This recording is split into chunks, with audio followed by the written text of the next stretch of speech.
नमस्कार दोस्तों, ज्योतिष का सफर में आप सभी भाई बहनों को और ज्योतिष सीखने वाले तमाम रसिक जनों को नरेश गांधी का सादर प्रणाम। दीपावली का पर्व और शुरू होने वाला नया साल आपके लिए ढेर सारी खुशियां लेकर आए, आपकी सारी मन की मुरादें पूरी हो, वह सभी सपने सच हो जो आपने अपनी जागती आंखों से देखे हैं। इस साल कामयाबी आपके कदम चूमे और आपका जीवन खुशियों से भर जाए, यही हमारी शुभकामना है। यह हमारा 390वां एपिसोड है जिसका नाम है अनुभव का ज्ञान।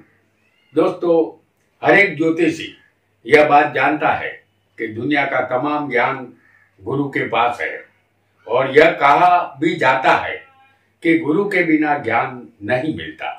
गुरु विद्या के और उच्च शिक्षा के कारक है। जिस यूनिवर्सिटी में उच्च शिक्षा हम लेते हैं, डिग्री प्राप्त करते हैं, उस यूनिवर्सिटी में रुपया कैसे कमाया जाए यह सिखाया नहीं जाता। रुपया कोई भी जातक अपनी बुद्धि के अनुसार कमाता है। बुद्ध हमारी बुद्धि है। गुरु कितना भी ज्ञान हमें दे दे, यदि हम मंद बुद्धि के होंगे तो सारा ज्ञान हमारे ऊपर से चला जाएगा, वह ज्ञान काम नहीं आएगा। यूनिवर्सिटी से डिग्री हासिल करके निकलने वाले नौजवान युवक युवतियों के लिए नौकरी हासिल करके रुपये कैसे कमाए जाए यह एक बड़ा सवाल होता है। उनके पास न तो नौकरी होती है, न नौकरी का कोई अनुभव होता है और न ही रुपये कमाने का कोई अनुभव होता है। कोई कितना भी पढ़ा लिखा क्यों न हो, बिना शनि की मेहरबानी के इस दुनिया में किसी को नौकरी नहीं मिलती। जिसकी कुंडली में छठा स्थान बलवान हो, छठे का मालिक भी बलवान हो और नौकरी देने वाला छठे का कारक शनि भी बलवान होगा तो उसे नौकरी जल्द ही मिल जाती है। शनि उम्र दराज, बुजुर्ग और बुद्धे व्यक्ति पर अधिकार रखते हैं। जो हमारे पिता समान होते हैं वह शनि के आधिपत्य में आते हैं। शनि की उम्र 100 साल की है और बुद्धे व्यक्तियों के पास अनुभव का ज्ञान होता है। नौजवानों की नजर में ऐसे बुद्धे व्यक्ति दकियानुसी होते हैं, जिसमें उन नौजवानों का दोष नहीं है। यह दोष दो पीढ़ी के बीच का जो जनरेशन गैप का है, जो न मिटा है और न मिटेगा। जब आप किसी मामले में उलझ गए हो, कोई रास्ता आपको नहीं मिल रहा हो, तब किसी भी बुद्धे व्यक्ति के पास आप चले जाइए। उसके पास से आपको सत्य और सटीक सलाह मिलेगी। उस सलाह के बाद आप जो भी एक्शन लेंगे आपको इससे फायदा ही होगा, क्योंकि अनुभव का ज्ञान सिर्फ बुद्धे व्यक्तियों के पास होता है और वह शनि है। आज इस एपिसोड में हम अपने अनुभव के ज्ञान से आपको परिचित कराना चाहते हैं। यहाँ जो योग हम आपको बताएंगे वह किसी भी ज्योतिष की किताबों में कम ही पढ़ने में आपके आया होगा। आइए इसे कुंडली के माध्यम से जानते हैं। हमने आपके सामने यहाँ मेष लग्न की कुंडली बनाई है। आपकी कुंडली में कोई भी लग्न हो सकता है। आपको सिर्फ स्थान और ग्रहों को याद रखना होगा।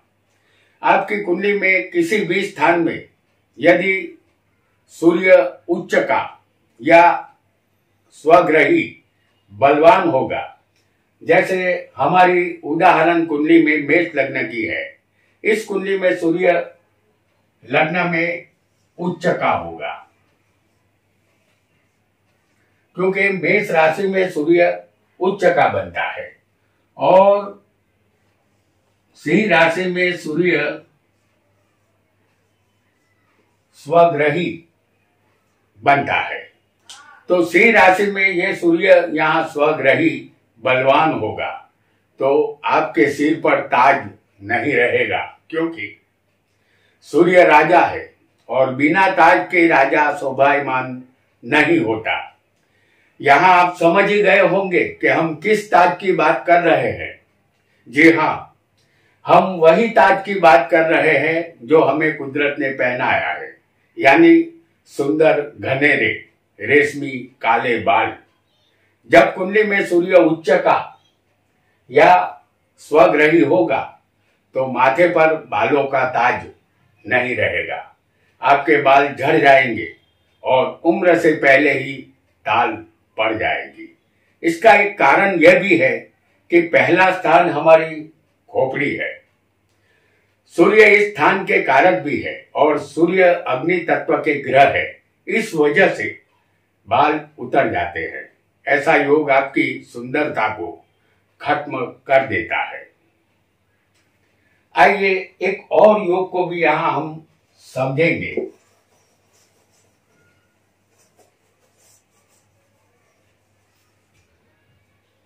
बिना ताज वाला राजा क्यों अच्छा नहीं लगता, इसे एक और योग के द्वारा भी हम समझ लेते हैं। आपका कोई भी लग्न हो, आपकी कुंडली में शनि कहीं भी नीच का बैठा होगा। जैसे हम यहाँ मेष लग्न की कुंडली फिर एक बार प्रस्तुत कर रहे हैं और शनि नीच का होता है मेष राशि में, तो ये शनि नीच का है। यदि ऐसा शनि होगा तो आपके माथे से बाल ज्यादा उतरेंगे। यदि आपकी शादी भी अभी नहीं हुई होगी और आप सिर्फ 30 या 32 साल के नौजवान होंगे और ऐसे में आपको महादशा भी शनि की ही चल रही होगी, तो आप उम्र से पहले ही बुढ़े दिखाई देंगे। माथे का छपरा उड़ जाएगा, बाल गिर जाएंगे और माथे पर चांद दिखाई देगा, मतलब टाल पड़ेगी। आप जानते ही है, टाल वाला पति कोई भी कन्या पसंद नहीं करती, शादी में दिक्कत आ सकती है। हमारे शरीर के तमाम बालों पर शनि का अधिकार है। आपकी कुंडली में शनि बलवान होगा तो आप बुद्धे भी होंगे, तब भी आपके बालों का ताज आपके माथे पर सलामत रहेगा, क्योंकि माथे के बाल ही किसी भी व्यक्ति को आकर्षक बनाते हैं। माथे के बाल ही हमारा सच्चा ताज है। आइए एक और योग को भी यहां हम समझ लेते हैं। आपकी कुंडली में बलवान मंगल चौथे स्थान में देखता होगा तो आपको जमीन मकान का सुख मिलेगा। जैसे बलवान मंगल किसे कहेंगे, ये मेष लग्न की कुंडली है और मंगल उच्च का बनता है मकर राशि में, और जो चौथा स्थान है ये मकान का होता है। आपकी कुंडली में बलवान मंगल यदि चौथे स्थान को देखता होगा तो आपको जमीन मकान का सुख मिलेगा, क्योंकि मंगल को भूमि पुत्र कहते हैं। मंगल की मेहरबानी के बिना इस दुनिया में किसी को जमीन का एक टुकड़ा या मकान नहीं मिलता। मेष लग्न की इस उदाहरण कुंडली में मंगल 10वें स्थान में मकर में उच्च का होगा, जो केंद्र में रोचक योग बनाता है और उसकी सप्तम दृष्टि मकान के स्थान पर आएगी। ऐसा मंगल कम से कम एक मकान का मालिक अवश्य बनाता है। और यदि आपकी कुंडली में चौथे स्थान में, समझ लीजिए कि मेष लग्न की फिर एक बार कुंडली है और चौथे स्वग्रही चंद्र बैठा होगा, ये स्वग्रही कर्क का चंद्र है। यहां किसी को वृषभ का उच्च का बलवान चंद्र भी हो सकता है। तो ऐसा चंद्र यदि होगा तो आपको किराए के मकान में ये चंद्र ले जाएगा, क्योंकि चंद्र एक अस्थिर और चंचल ग्रह है। इसी वजह से चंद्र खुद के घर का सुख नहीं देता। आपका खुद का मकान आप नहीं खरीद पाएंगे। चंद्र आपकी कुंडली में कहीं भी वृश्चिक राशि में, जैसे समझ लीजिए कि वृश्चिक राशि यहां आएगी अष्टम स्थान में, इस राशि में वृश्चिक में यदि चंद्र नीच का बैठा होगा, जैसे इस कुंडली में वृश्चिक राशि में चंद्र हम नीच का आपको दिखा रहे हैं जो अष्टम स्थान में है, वहां चंद्र नीच का होगा तो आप अपना खुद का मकान अवश्य खरीदेंगे, आपको मकान का सुख मिलेगा, ऐसा आपको समझना है। आइए जल्दी से एक और योग को भी यहां हम समझ लेते हैं। और किसी स्त्री की कुंडली में तुला लग्न हो, जैसे हम यहां दिखा रहे हैं, आपको ये समझना है कि ये कोई स्त्री की कुंडली है। तो स्त्री की कुंडली में तुला लग्न हो और लग्न में शुक्र और चंद्र जैसे दो ग्रह बैठे हुए हो, शुक्र और चंद्र लग्न में, तुला लग्न में बैठे हो, और गुरु त्रिकोण स्थान से, यानी कि गुरु यहां होगा, यहां कुंभ का गुरु होगा,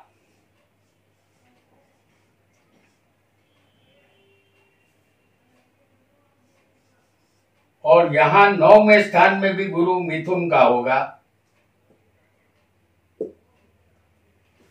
तो गुरु त्रिकोण स्थान से 5वें या 9वें स्थान से इस शुक्र चंद्र को देख रहा होगा। गुरु की यहां 9वीं दृष्टि आएगी, यहां 5वीं आएगी। तो इस तरह गुरु देख रहा होगा तो वह जाति का अति स्वरूपवान सुंदर होती है। कुदरत ने उसे फुर्सत में बनाया है, ऐसा भी कह सकते हैं। उसका चेहरा सीने तारी का जैसा होता है। रंग रूप के मामले में यह सभी नारियों को पीछे छोड़ देती है। जिसका चेहरा सुंदर हो उनको दुनिया के सारे सुख मिलेंगे, जैसे मोटर, गाड़ी, बंगला, धन, वैभव, पति, संतान का सुख उसे अवश्य मिलता है। जिस सुख को पाने के लिए लोग तरसते हैं उसे वह सारे सुख आसानी से मिल जाते हैं। आइए एक और योग को भी यहां हम जल्दी से समझ लेंगे। किसी की कुंडली में चौथे सुख स्थान में शनि होगा, जैसे हम आपको यहां दिखा रहे हैं शनि को, ये सुख का स्थान है। तो चौथे सुख स्थान में शनि होगा तो ऐसे व्यक्ति से हर किसी को सावधान रहना होगा। आपका लग्न यहां कोई भी हो, चौथे शनि को याद रखना है। अगर चौथे शनि होगा तो ऐसे व्यक्ति से आपको सावधान रहना होगा, क्योंकि चौथे शनि वाले लोग कपट कला में माहिर होते हैं। इनकी कपट लीला का जाल यह लोग बड़ी होशियारी से बुनते हैं। चौथा स्थान हमारे हृदय का है, यहां से हमारे मन में विचारों की उत्पत्ति होती है। इस स्थान का कारक चंद्र होने से और यह शनि का शत्रु होने से विचार शुद्ध नहीं रहते, जातक चालबाज बनता है। चौथा स्थान जीवन का अंतिम काल दर्शाता है, यानी कि बुढ़ापा कैसा जाएगा। इस स्थान में कोई भी पाप ग्रह जातक के बुढ़ापे को बिगाड़ता है। शनि इस स्थान में तुला में उच्च का होगा या मकर और कुंभ राशि का होगा तो बुढ़ापा सक्सेस जाएगा। अन्य राशि का शनि बुढ़ापे में दुख से नाता जोड़ देता है, ऐसा हमें समझना है। आइए एक और योग को भी जल्दी से समझ लेंगे। आपका कोई भी लग्न यहां हो सकता है। यहां उदाहरण कुंडली हम मेष लग्न की प्रस्तुत कर रहे हैं। लग्नेश और पंचमेश, जैसे हम आपको यहां दिखा रहे हैं, लग्नेश और पंचमेश की युति केंद्र या त्रिकोण में होगी तो आपको पुत्र रत्न की प्राप्ति होगी। जैसे समझ लीजिए कि लग्नेश मंगल है और पंचमेश है सूर्य, तो ये युति सूर्य मंगल की होनी चाहिए, जो केंद्र में हो या तो त्रिकोण में हो। सूर्य मंगल किसी को चौथे भी हो सकते हैं, सूर्य मंगल सप्तम में भी हो सकते हैं किसी को। ये अग्नि तत्व के ग्रहों की युति है, क्योंकि सूर्य अग्नि तत्व पर अधिकार रखते हैं और मंगल भी अग्नि तत्व पर ही अधिकार रखते हैं। और सूर्य मंगल आपस में मित्र भी होते हैं और इनकी युति केंद्र में होना,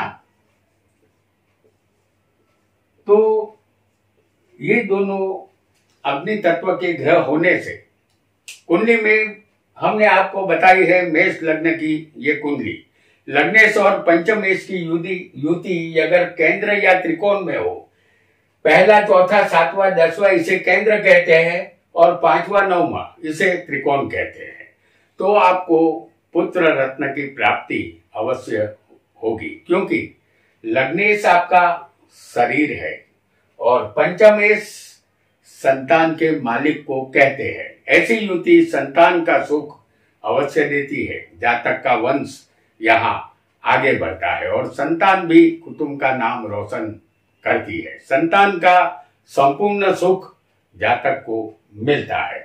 आपको वो ग्रह समझना है जो आपकी कुंडली में होगा। आपकी कुंडली में लग्नेश जो ग्रह बनेगा उस ग्रह को, और पंचमेश जो ग्रह बनेगा उस ग्रह की युति केंद्र या त्रिकोण में होनी चाहिए। आइए एक और योग को भी यहां हम समझेंगे और उस योग को भी हम बहुत जल्दी से जान लेंगे। आपकी कुंडली में लग्न कोई भी हो, यहां मेष लग्न की उदाहरण कुंडली फिर एक बार हम लाएंगे और इस मेष लग्न की कुंडली में सूर्य आपकी कुंडली में कहीं भी तुला राशि में नीच का होगा, जैसे हम आपको तुला राशि सप्तम स्थान में आएगी और इस राशि में सूर्य नीच का होता है, तो सूर्य आपकी कुंडली में किसी भी स्थान में हो सकता है, लेकिन तुला राशि में होना चाहिए, तो इसे नीच का सूर्य कहते हैं। तो आपके दांत उम्र से पहले ही गिर जाएंगे। हमारे मुंह में जबड़े के अंदर ऊपर वाली लाइन में जो दांत होते हैं उस पर सूर्य का अधिकार होता है और नीचे वाली लाइन में जो दांत होते हैं उस पर शनि का अधिकार होता है। शनि मेष में नीच का होता है। यदि शनि कमजोर होगा, जैसे समझ लीजिए कि हमने यहां आपको शनि दिखाया, ये नीच का शनि है और यहां सूर्य भी नीच का होगा, तो दांत संबंधित परेशानी रहेगी या दांत उम्र से पहले गिरना शुरू हो जाते हैं। दांतों में दर्द रहता है। सूर्य शनि एक दूसरे के शत्रु होते हैं। जब हमारा जबड़ा चलेगा और हमारे दांतों के बीच में जो भी भोजन आता है उसके कई टुकड़े हो जाते हैं। सूर्य शनि मजबूत पोजीशन में होंगे तो हमारे दांत भी मजबूत रहेंगे, ढलती उम्र में भी दांत बने रहेंगे, ऐसा आपको समझना है। तो दोस्तों, आज हमने कुछ ऐसे योगों को जाना जो बिल्कुल सही और सटीक है। अनुभव हमारा सबसे बड़ा शिक्षक होता है और अनुभव का ज्ञान सिर्फ बुद्धे व्यक्तियों के पास ही होता है। मौका मिले तो उनके ज्ञान का लाभ अवश्य उठाए, आप फायदे में ही रहेंगे। आज इतना ही। आपका बहुत बहुत धन्यवाद।